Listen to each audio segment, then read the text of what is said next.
A pensive Cadell Evans at the start of the third stage of the Santos Tour Down Under, the Thomas Food sponsored Norwood to Campbelltown. Total of 105 kilometres. Adam Hansen in the Skoda polka dot jersey there, and the countdown.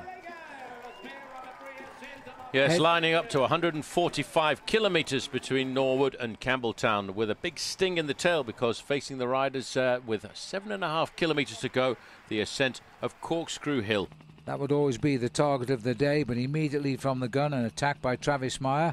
A Drapac rider again on the attack for the third day running. A counter move by Jérôme Cousin of Europe Car, the Frenchman, and then came the Ukrainian Andrei Grifko, followed by none other than Jens Voigt. Four of them trying to get clear. Voigt the last to catch up, the number on his back reflecting his age, the oldest man in the race. He joins the breakaway soon after the start. Four riders were clear. The peloton not too interested and lagging now by about 2 minutes. Yes, but not allowing the breakaway to get too much of an advantage on a day like this. In fact, they never managed to crack the 3-minute mark, while the four leaders at the front of the race worked and collaborated extremely well together.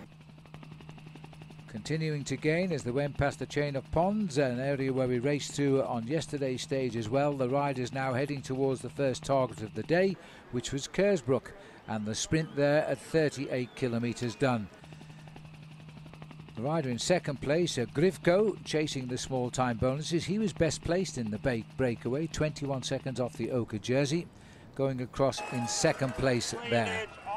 Main field passing through, Paul, just on 2 minutes behind. Yes, but interestingly enough, being led by Orica Greenedge, the team of the overall leaders, Simon Gerrans. By the time they got to the 54-kilometre point in Williamstown, it was Grifko getting himself a 3-second time bonus, this time ahead of Travis Meyer. Yes, reducing his overnight deficit from 21 seconds to 16 seconds, and by virtue of the lead of over 2 minutes, he was the leader on the road.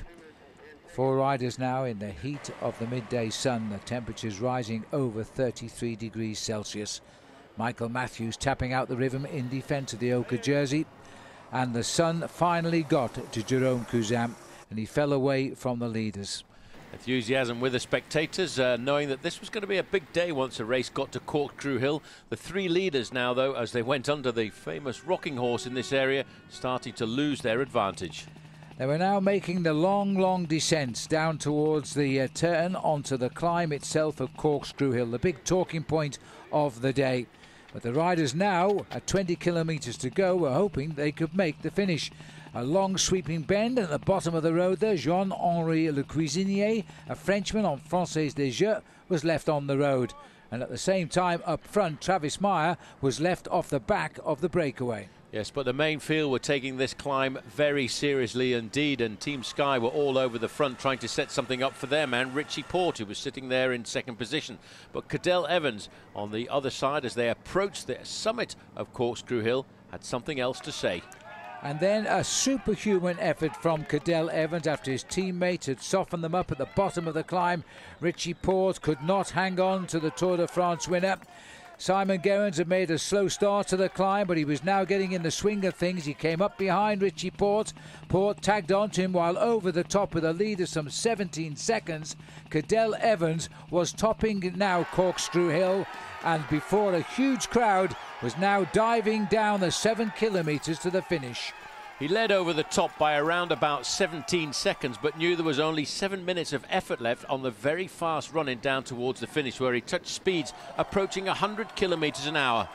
13 seconds behind overnight, a 10-second win bonus for Cadell Evans. The main field running in just behind him, enough to give him the ochre jersey as the new race leader.